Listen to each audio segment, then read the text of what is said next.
Bonjour à tous, je suis Osena Mili et je vous souhaite la bienvenue sur Tradicuisine. Aujourd'hui, nous allons voir ensemble comment faire des makrouda, ces délicieuses galettes de pommes de terre parfumées au cumin que l'on retrouve sur quasiment toutes les tables pendant le mois du Ramadan. En bonus, je vais vous proposer une version au fromage que ma cousine prépare très souvent pour sa famille en Algérie. Allez, c'est parti! On commence par cuire les pommes de terre. Dans cette recette, il nous faudra 600 g de pommes de terre. Rincer les pommes de terre et les mettre dans une casserole remplie d'eau sans les éplucher. Porter à ébullition, puis cuire pendant environ 20 minutes selon la taille de vos pommes de terre.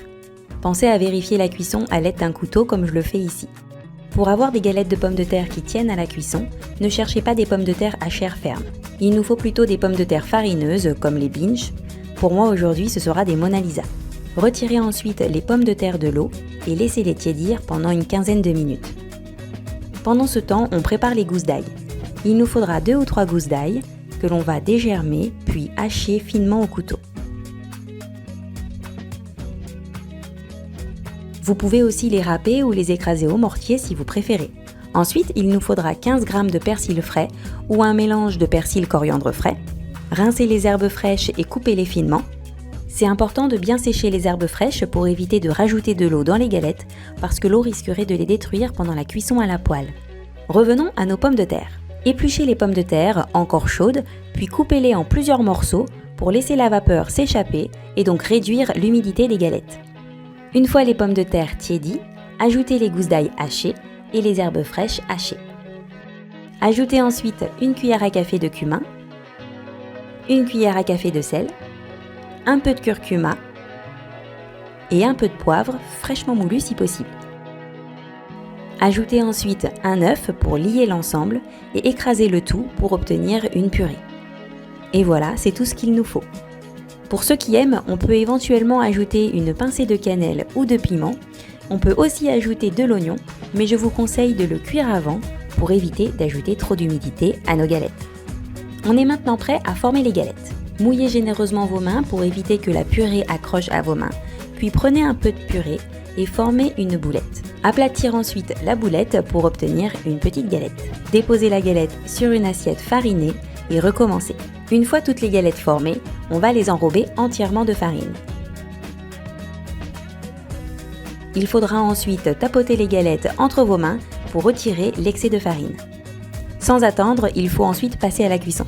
Dans une grande poêle, ajoutez de l'huile de friture, juste assez pour recouvrir le fond de la poêle. Chauffez l'huile, puis ajoutez les galettes dans l'huile bien chaude. Laissez cuire les galettes à feu moyen et retournez-les une fois bien colorées en dessous. Je précise que le but est juste de dorer les galettes, pas vraiment de cuire l'intérieur. Aussi, il est important de ne pas cuire trop de galettes à la fois pour pouvoir les retourner plus facilement. Une fois la deuxième face bien dorée, on dépose les galettes sur du papier absorbant pour retirer l'excès d'huile avant de les servir. Voilà pour la version traditionnelle.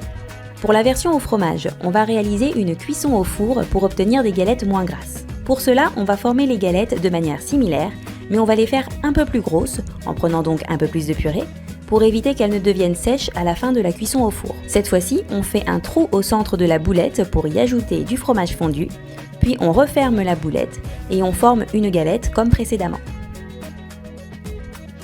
Déposez les galettes directement sur une plaque allant au four recouverte de papier cuisson sans les fariner. À la place, on va déposer un peu de fromage râpé dessus pour les gratiner au four. Cuire les galettes dans un four préchauffé à 220 degrés pendant 25 à 30 minutes, juste le temps de former une croûte. À la fin de la cuisson, on devrait obtenir des galettes qui tiennent en main et qui sont bien moelleuses à l'intérieur. On peut par exemple servir ces galettes avec un peu de citron, en entrée ou en accompagnement de viande. Bon appétit!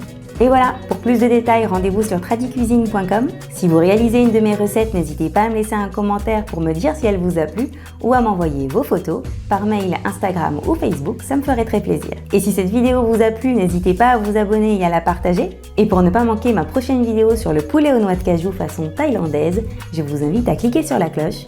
Et je vous dis à bientôt pour de nouvelles recettes traditionnelles du monde. Bye bye!